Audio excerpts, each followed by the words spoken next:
di Haikal Hasan atau Babe Haikal mulai pukul 8 pagi sampai 11 siang waktu Indonesia Barat.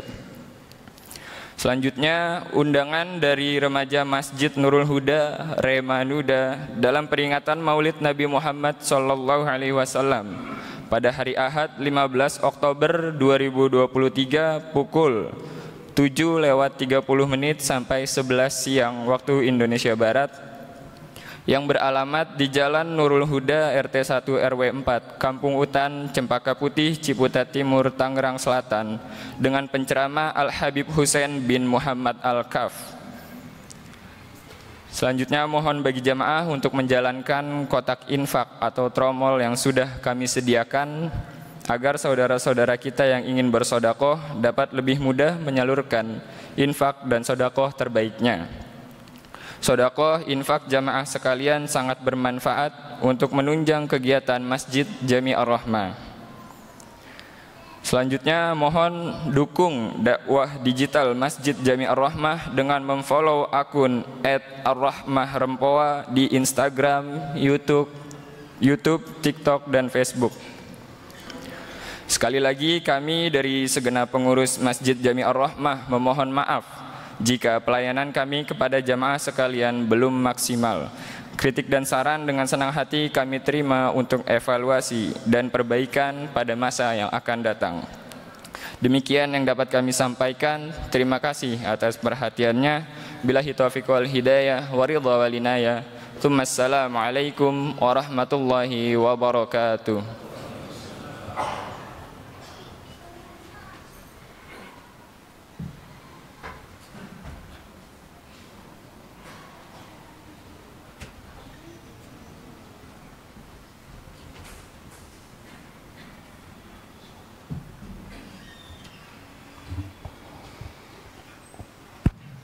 Assalamualaikum warahmatullahi wabarakatuh.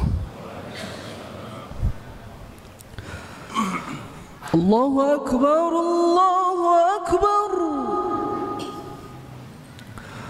Allahu Akbar, Allahu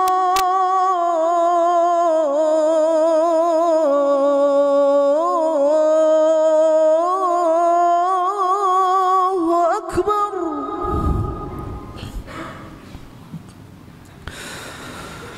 أشهد أن لا إله إلا الله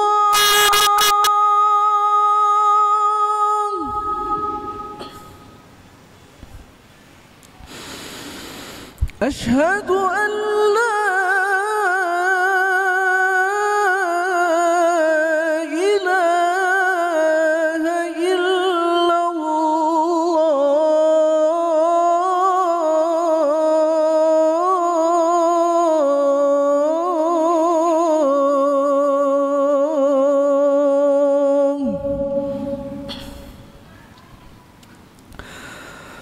أشهد أن محمدًا رسول الله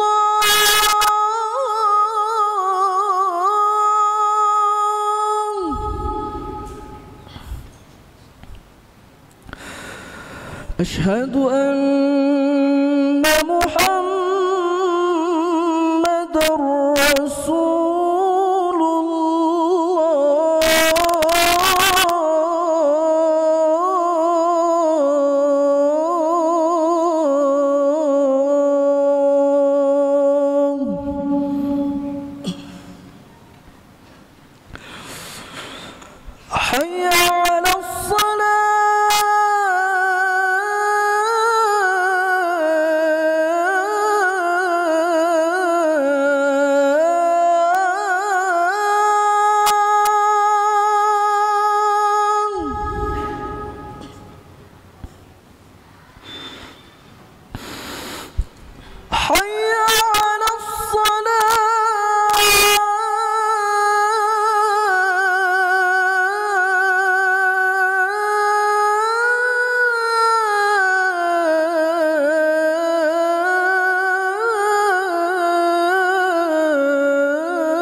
حي على الفلاح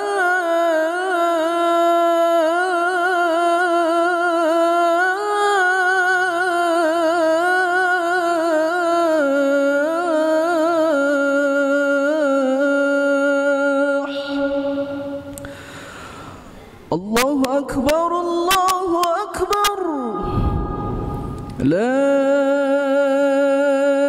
إله إلا الله.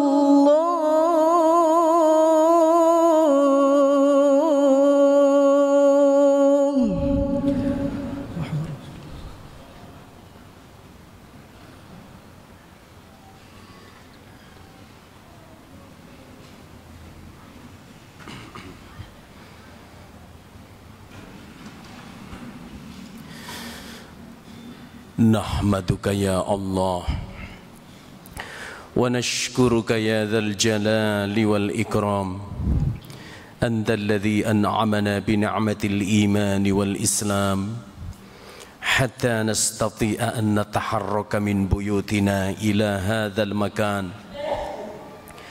نشهد أنك لا إله إلا أنت ونشهد أن محمدًا عبدك ورسولك المبعوث رحمة للعالمين ونصلي ونسلم على حبيبك الكريم سيدنا ومولانا محمد وعلى آله وصحبه أجمعين.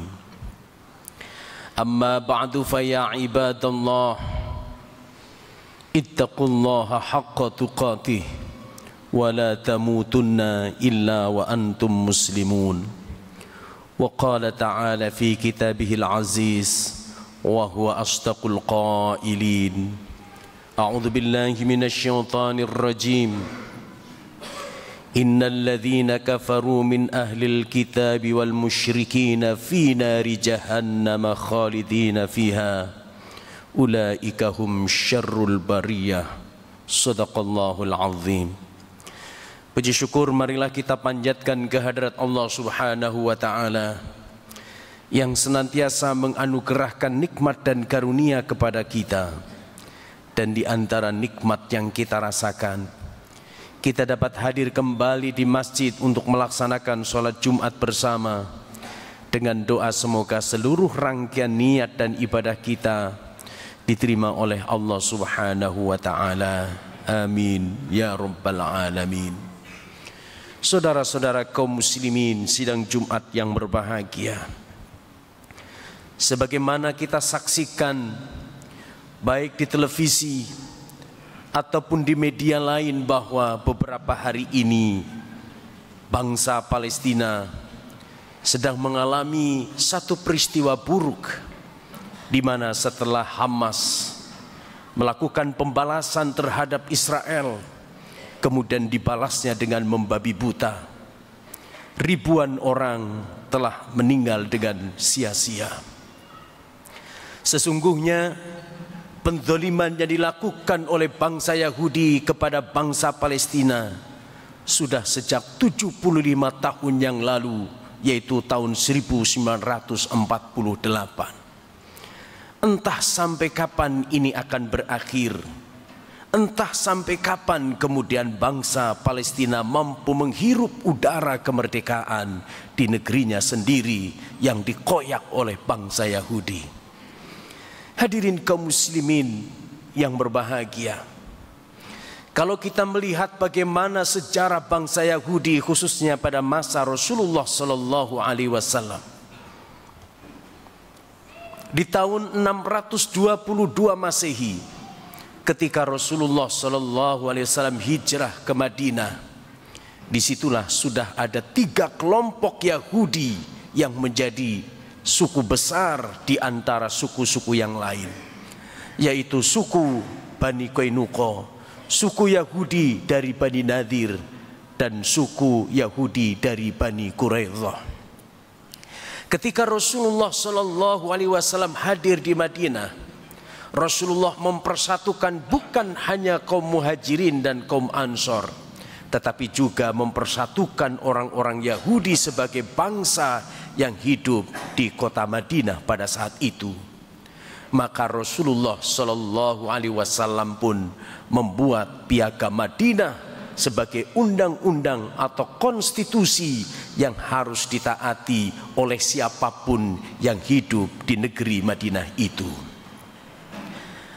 Orang-orang Yahudi pada awalnya meratifikasi dokumen yang sudah disepakati itu, tapi mereka merasa khawatir jangan-jangan pada saat nanti Rasulullah menjadi seorang pemimpin secara yuridis, mereka akan terusir dari Madinah.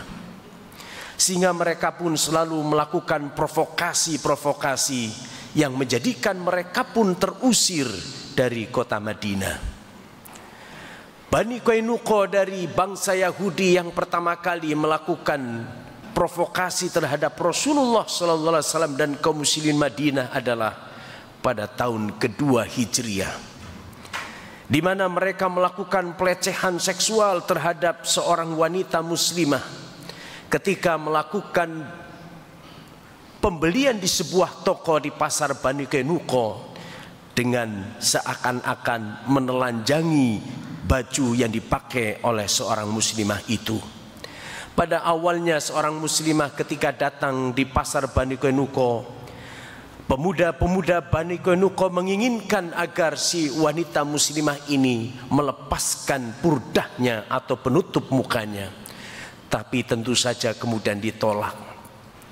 Penolakan wanita muslimah itulah yang kemudian menjadikan terjadi pelecehan seksual. Dan pada saat terjadi pelecehan seksual itulah ada salah seorang pemuda muslim yang melihatnya. Tanpa berpikir panjang lagi, si pemuda muslim ini kemudian memukul pemuda Yahudi Bani Qainuqa. Tapi kemudian pemuda-pemuda Bani Qainuqa pun mengkeroyok pemuda muslim sampai kemudian meninggal di tempat pada saat itu. Peristiwa inilah kemudian dilaporkan kepada Rasulullah Sallallahu Alaihi Wasallam. Maka Rasulullah dengan para sahabat pun meminta pertanggungjawaban kepada suku Bani Qainuqa Yahudi itu, agar orang-orang yang terlibat di dalam pembunuhan ini bisa ditangkap dan diadili.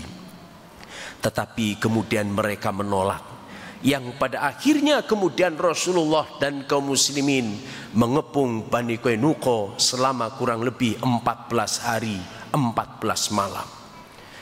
Pada akhirnya setelah dikepung mereka pun menyerah.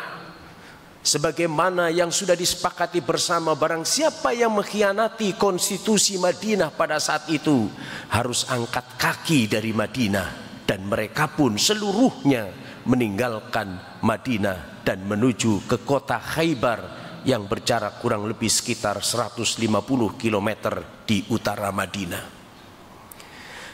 Di tahun yang sama, suku Bani Nadir dari Yahudi pun melakukan provokasi, di mana pada saat itu Rasulullah SAW diundang ke rumah ketua suku Bani Nadir. Ketua suku Bani Nadir ingin berbicara dengan Rasulullah tentang kebangsaan dan bagaimana cara untuk memerdekakan orang-orang Quraisy yang pada saat itu tertangkap dalam perang Badar. Hal itu kemudian dipandang oleh Rasulullah sesuatu yang baik. Maka tanpa prasangka buruk, Rasulullah dan para sahabat pun kemudian menuju ke kampung Bani Nadir. Tetapi ketika Rasulullah Sallallahu Alaihi Wasallam akan memasuki rumah ketua suku Bani Nadir, Rasulullah pun balik kanan. Rasulullah kembali ke rumah tanpa berbicara kepada siapapun, termasuk kepada para sahabat yang menyertainya. Para sahabat pun bingung, yang pada akhirnya pun kembali dan mempertanyakan hal ini kepada Rasulullah. Ya Rasulullah, kenapa engkau meninggalkan rumah ketua suku Bani Nadir sebelum engkau memasukinya? Padahal ketua suku Bani Nadir ingin membicarakan tentang kebangsaan kepada kita. Kemudian Rasulullah Shallallahu Alaihi Wasallam pun menjawab, wahai saudara-saudaraku, wahai sahabat-sahabatku, Ketika aku akan melangkah memasuki rumah ketua suku Bani Nadir itu, malaikat Jibril datang memberitahu kepadaku bahwa ketua suku Bani Nadir sudah berkonspirasi untuk membunuh diriku. Di mana Jibril memberitahu kepadaku, di atas kursi yang aku duduki, mereka sudah mempersiapkan batu besar, sehingga ketika aku duduk harapannya mereka bisa menjatuhkan batu besar itu, dan harapannya aku tewas pada saat itu. Hadirin kaum muslimin yang berbahagia, dalam hukum yang tertulis maupun tidak, bahwa ketika seseorang datang ke rumah kita misalnya, lalu kemudian kita memukulnya, dan pada saat kita dalam proses hukum kita bisa membela diri bahwa orang yang datang ke rumah itu aku pukul karena dia akan berbuat jahat kepadaku. Itulah alibi yang ingin disampaikan oleh ketua suku Bani Nadir seandainya mereka berhasil membunuh baginda Rasulullah sallallahu alaihi wasallam. Maka Rasulullah sallallahu alaihi wasallam pun menyampaikan kepada para sahabat untuk meminta pertanggungjawaban konspirasi pembunuhan yang dilakukan oleh ketua suku Bani Nadir. Tapi lagi-lagi ketua suku Bani Nadir tidak mau mempertanggungjawabkan perbuatannya itu. Maka Rasulullah pun mengepung kampung Bani Nadir selama kurang lebih 21 hari 21 malam. Karena di situ sesungguhnya banyak tokoh-tokoh Yahudi. Ketua suku Bani Nadir pun mencoba untuk melubi mereka agar mereka membela pada saat nanti kaum muslimin menyerang kampung suku Bani Nadir itu. Tetapi ternyata bantuan yang diharapkan tidak datang, dan akhirnya suku Bani Nadir pun menyerah. Hadirin kaum muslimin yang berbahagia, perlu diketahui bahwa suku Bani Nadir adalah suku Yahudi yang paling kaya di Madinah, karena hampir semua tanah subur dan kebun-kebun kurma yang ada di Madinah adalah milik suku Bani Nadir Yahudi yang sudah menetap di Madinah sudah begitu sangat lama. Oleh karena itulah kemudian Rasulullah SAW meminta kepada mereka untuk keluar dari Madinah sebagaimana yang tertuang dalam konstitusi Piagam Madinah. Mereka pun meminta agar Rasulullah membiarkan mereka pergi dengan harta benda mereka. Rasulullah pun mengizinkan, silahkan kalian membawa harta benda mereka, tetapi kalian dilarang untuk membawa alat-alat perang yang kalian miliki. Suku Bani Nadir pun akhirnya angkat kaki dari Madinah menyusul saudaranya Bani Qainuqa di kota Khaybar. Ketika suku Bani Nadir sudah meninggalkan kampungnya, Rasulullah dan para sahabat pun melakukan sidak. Ternyata mereka sebelum meninggalkan kampung Bani Nadir, kebun-kebun kurma yang subur mereka bakar agar tidak bisa dimanfaatkan oleh kaum muslimin. Dan ternyata pula ketika Rasulullah memeriksa rumah-rumah mereka, ditemukan alat-alat perang yang sudah dipersiapkan untuk memberontak terhadap pemerintahan yang sah yang dipimpin oleh baginda Rasulullah sallallahu alaihi wasallam. Hadirin kaum muslimin yang berbahagia, tinggal satu suku lagi yang bernama Bani Quraidah. Bani Quraidah adalah salah satu suku bangsa Yahudi yang tinggal di Madinah yang sudah cukup lama pula, dan mereka melakukan pengkhianatan di tahun ke-5 Hijriah pada saat terjadi perang Khandaq atau perang Ahzab. Pada saat orang-orang kafir Quraisy dengan 10.000 pasukannya mengepung Madinah selama 40 hari 40 malam, di mana kaum muslimin sedang mengalami kritis yang begitu sangat luar biasa. Tetapi ternyata Bani Quraidah melakukan komunikasi dengan orang-orang Quraisy untuk membuka pintu belakang Madinah, sehingga orang-orang Quraisy bisa masuk ke Madinah dari pintu belakang, karena di depan mereka tidak bisa terhalang oleh parit yang dibikin oleh Rasulullah dan para sahabat. Tetapi ternyata konspirasi buruk ini pun diketahui oleh Rasulullah sallallahu alaihi wasallam. Sehingga ketika Allah menolong kaum muslimin dengan memporak-porandakan pasukan Ahzab dari kaum Quraisy, akhirnya Rasulullah pun meminta pertanggungjawaban kepada suku Bani Quraidah. Saat itu suku Bani Quraidah menolak seandainya menjadi hakim adalah Rasulullah. Maka dipilihlah salah seorang hakim yang berasal dari suku Aus yang dirasakan lebih dekat kepada suku Bani Quraidah.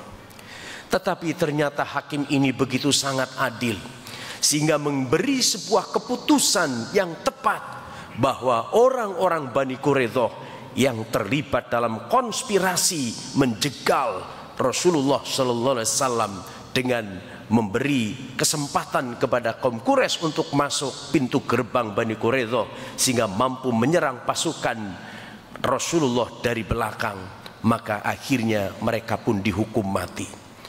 Tidak kurang dari 600 laki-laki Bani Quraidah akhirnya dihukum panjung.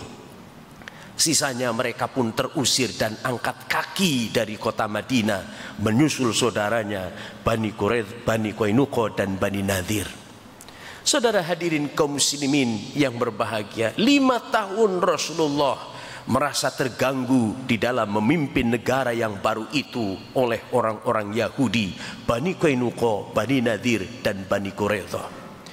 Tetapi nampaknya orang-orang Yahudi yang sudah terusir dari Madinah dan berkumpul di Khaybar tidak puas dengan kebijakan Madinah sehingga mereka terusir.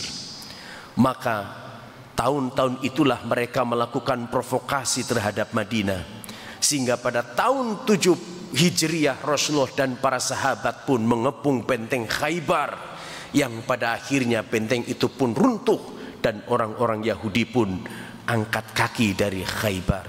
Itulah peristiwa di mana orang-orang Yahudi kemudian pergi meninggalkan Madinah dan meninggalkan Khaybar. Setelah itulah Rasulullah SAW kemudian melakukan dakwah dengan sempurna. Namun hadirin kaum muslimin yang berbahagia, setelah Rasulullah wafat, ternyata ada seorang Yahudi Yaman yang masuk Islam, namanya Abdullah bin Sabah. Ini pula yang kemudian menjadi duri dalam daging kaum muslimin yang menyebabkan perang Jamal antara Ali bin Abi Thalib dengan Aisyah radhiyallahu anha, istri baginda Rasulullah. Begitu pula Abdullah bin Sabah, orang Yahudi Yaman yang masuk Islam, yang memantik peperangan antara Ali bin Abi Thalib dengan Muawiyah yang kemudian terkenal dengan perang Siffin. Itulah yang dilakukan oleh orang-orang Yahudi yang nampaknya tidak suka dengan kaum muslimin dan Islam. Dan hari ini kita saksikan saudara-saudara kita di Palestina menderita bertahun-tahun. Mereka harus pergi dari tanah airnya sendiri. Kita tidak bisa berbuat apapun kecuali kita mendoakan. Semoga saudara-saudara kita di Palestina diberikan kekuatan oleh Allah Subhanahu wa taala lahir dan batin, dan Allah akan menolongnya sehingga mereka mampu bertahan dan nanti suatu ketika mampu merdeka dari penjajah orang-orang Yahudi yang terlaknat itu. Amin ya rabbal alamin. Wa qur rabbighfir warham wa anta khairur rahimin.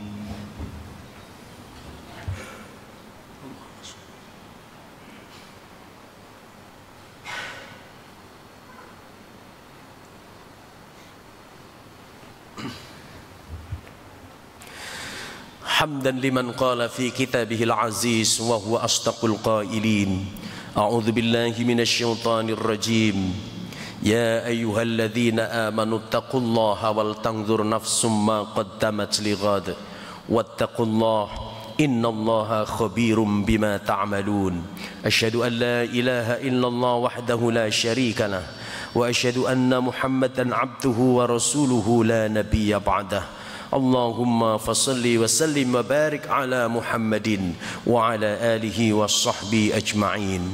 وقال تعالى في كتابه العزيز يا أيها الذين آمنوا اتقوا الله حق تقاته ولا تموتن إلا وأنتم مسلمون اللهم فصل وسلم وبارك على محمد وعلى آله وصحبه أجمعين اللهم اغفر للمسلمين والمسلمات والمؤمنين والمؤمنات الأحياء منهم والأموات إنك سميع قريب مجيب دعوات ويا قاضي الحاجات اللهم انصر مسلمين اللهم انصر إسلام والمسلمين اللهم انصر إسلام والمسلمين اللهم انصر إسلام والمسلمين وأهلك الكفرة والظالمين وأهلك الكفرة والظالمين وأهلك الكفرة والظالمين اللهم انصر أمة سيدنا محمد اللهم انصر أمة سيدنا محمد اللهم انصر الفلسطين اللهم انصر الفلسطين اللهم انصر الفلسطين من يهود والنصارى اللهم ربنا لا تزغ قلوبنا بعد إذ هديتنا وهب لنا من لدنك رحمة إنك أنت الوهاب اللهم إنا نسألك الهدى والتقى والعفاف والغنى اللهم إنا نسألك العفو والعافية والمعافاة الدائمة في الدين والدنيا والآخرة والفوز بالجنة والنجاة من النار والعفو عند الحساب ربنا تقبل منا إنك أنت السميع العليم وتب علينا إنك أنت التواب الرحيم ربنا آتنا في الدنيا حسنة وفي الآخرة حسنة وقنا عذاب النار وادخلنا الجنة مع الأبرار يا عزيز يا غفار يا رب العالمين وصلى الله على محمد وعلى آله وصحبه أجمعين بفضلك سبحان ربك رب العزة عما يصفون وسلام على المرسلين والحمد لله رب العالمين عباد الله إن الله يأمر بالعدل والإحسان وإيتاء ذي القربى وينهى عن الفحشاء والمنكر والبغي يعظكم لعلكم تذكرون فاذكروا الله العظيم يذكركم واشكروه على نعمه يزدكم ولذكر الله أكبر والله يعلم ما تصنعون ثم أقيموا الصلاة الله أكبر الله أكبر أشهد أن لا إله إلا الله أشهد أن محمدا رسول الله حي على الصلاة حي على الفلاح قد قامت الصلاة قد قامت الصلاة الله أكبر الله أكبر لا إله إلا الله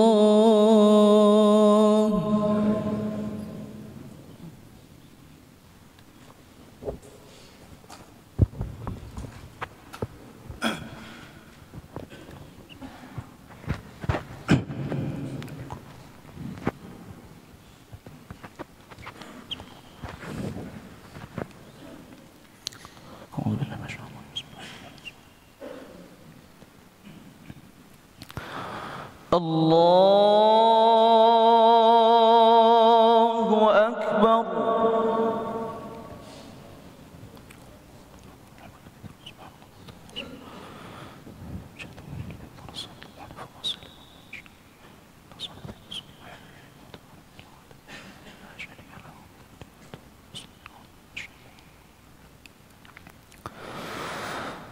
بسم الله الرحمن الرحيم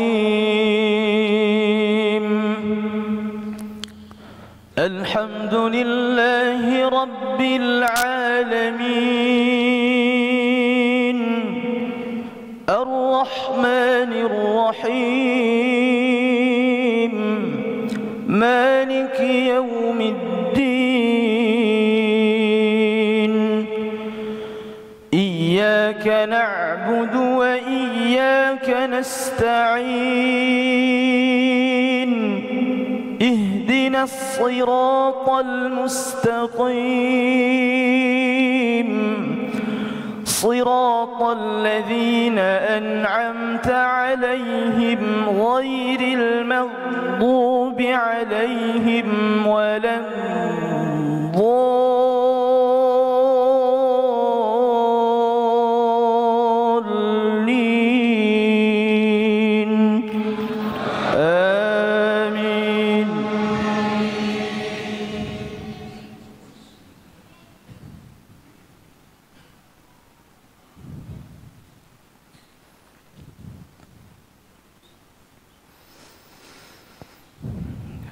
بسم الله الرحمن الرحيم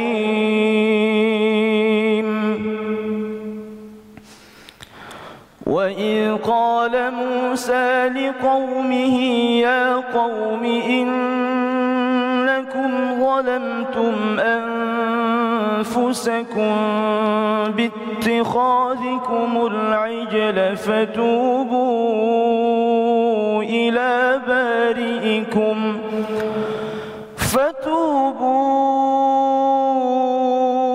إلى بارئكم فاقتلوا أنفسكم ذلكم خير لكم عند بارئكم فتاب عليكم إنه هو التواب الرحيم وإذ قلتم يا موسى لن نؤمن لك حتى نرى الله جهرة فأخذتكم الصاعقة وأنتم تنظرون ثم بعثناكم من بعد موتكم لعلكم تشكرون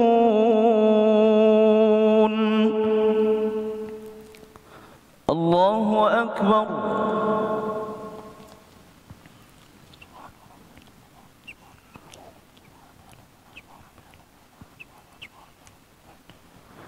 سمع الله لمن حمده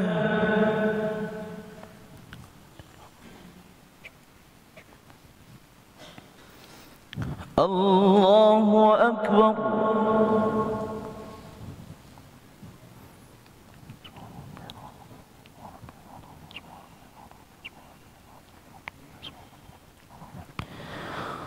الله أكبر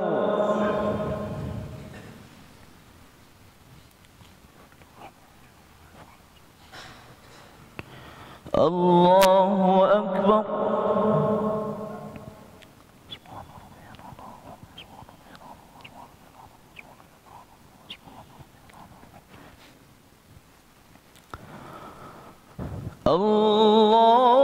الله أكبر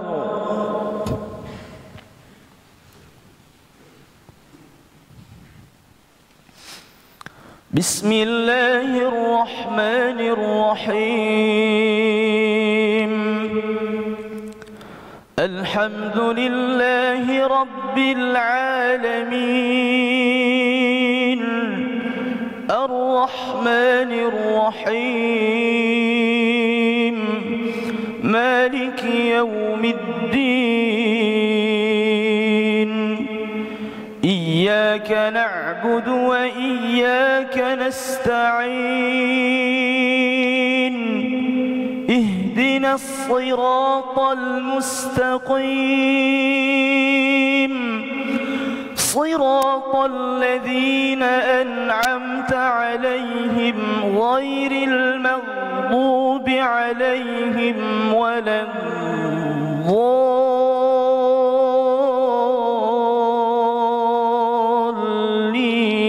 الضالين آمين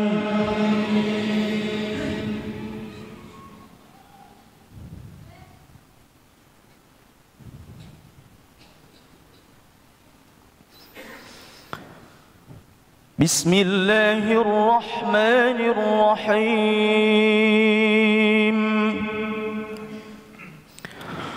ولن ترضى عنك اليهود ولا النصارى حتى تتبع ملتهم قل إن هدى الله هو الهدى ولئن اتبعت أهواءهم بعد الذي جاءك من العلم ما لك من الله من ولي ما ما لك من الله من ولي ولا نصير الذين آتيناهم الكتاب يتلونه حق تلاوته أولئك يؤمنون به ومن يكفر به فأولئك هم الخاسرون.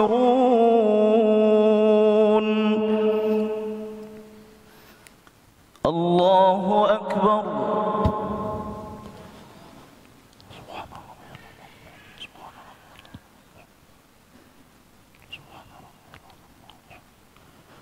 سمع الله لمن حمده.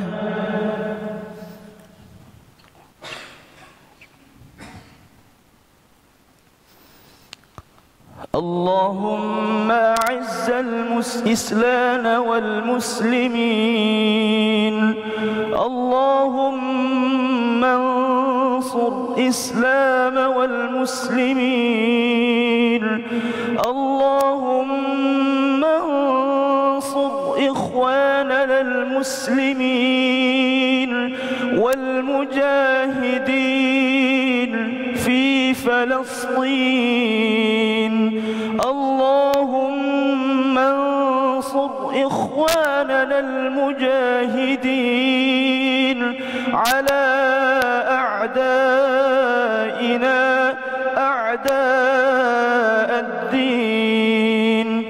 اللهم ثبت إيمانهم وأنزل السكينة على قلوبهم ووحد صفوفهم وأهلك الكفرة والظالمين.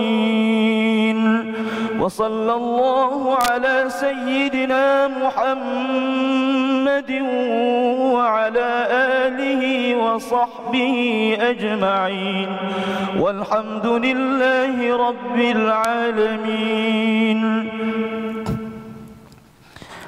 الله أكبر.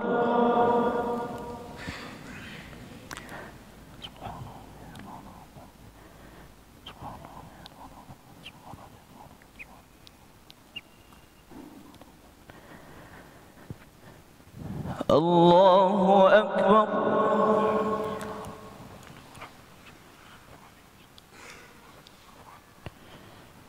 الله أكبر.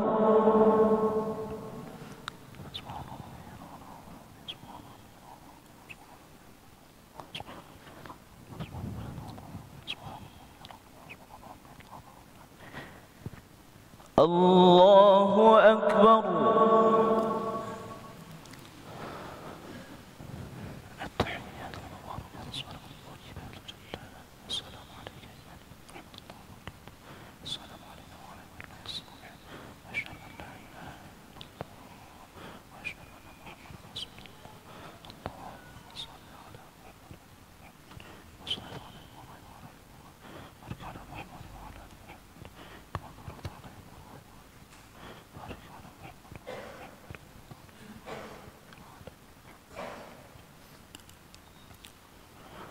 السلام عليكم ورحمة الله.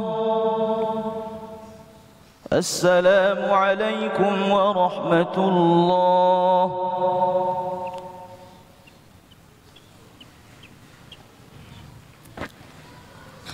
استغفر الله العظيم الذي لا إله إلا هو الحي القيوم وأتوب إليه. استغفر الله العظيم الذي لا إله إلا هو الحي القيوم وأتوب إليه. استغفر الله العظيم الذي لا إله إلا هو الحي القيوم وأتوب إليه من جميع المعاصي والذنوب ولا حول ولا قوة إلا بالله العلي العظيم. الفاتحة. أعوذ بالله من الشيطان الرجيم. بسم الله الرحمن الرحيم. الرحمن الرحيم إياك نعبد وإياك نستعين صراط المستقيم صراط الذين أنعمت عليهم غير المغضوب عليهم ولا الضالين. أعوذ أعوذ بالله من الشيطان الرجيم. بسم الله الرحمن الرحيم. الحمد لله رب العالمين حمدا شاكرين حمدا ناعمين حمدا يوافي نعمه ويكافئ مزيده. يا ربنا لك الحمد ولك الشكر كما ينبغي لجلال وجهك الكريم وعظيم سلطانك. اللهم صل وسلم على سيدنا محمد وعلى آل سيدنا محمد. اللهم ربنا تقبل منا صلاتنا تامة واغفر لنا ذنوبنا عامة ولا تعذبنا إلى يوم القيامة. اللهم اغفر لنا ذنوبنا ولوالدينا وارحمهم كما ربونا صغارا، ولجميع المسلمين والمسلمات والمؤمنين والمؤمنات الأحياء منهم والأموات، وتابع بيننا وبينهم بالخيرات برحمتك يا أرحم الراحمين. اللهم إنا نسألك رضاك والجنة ونعوذ بك من سخطك والنار. اللهم إنا نسألك من خير ما سألك منه نبيك محمد صلى الله عليه وسلم، ونعوذ بك من شر ما استعاذ منه نبيك محمد صلى الله عليه وسلم. أنت المستعان وعليك البلاغ ولا حول ولا قوة إلا بالله العلي العظيم. ربنا تقبل منا إنك أنت السميع العليم وتب علينا إنك أنت التواب الرحيم. ربنا آتنا في الدنيا حسنة وفي الآخرة حسنة وقنا عذاب النار. صلى الله على سيدنا محمد وعلى آله وصحبه أجمعين. سبحان ربك رب العزة عما يصفون وسلام على المرسلين والحمد لله رب العالمين.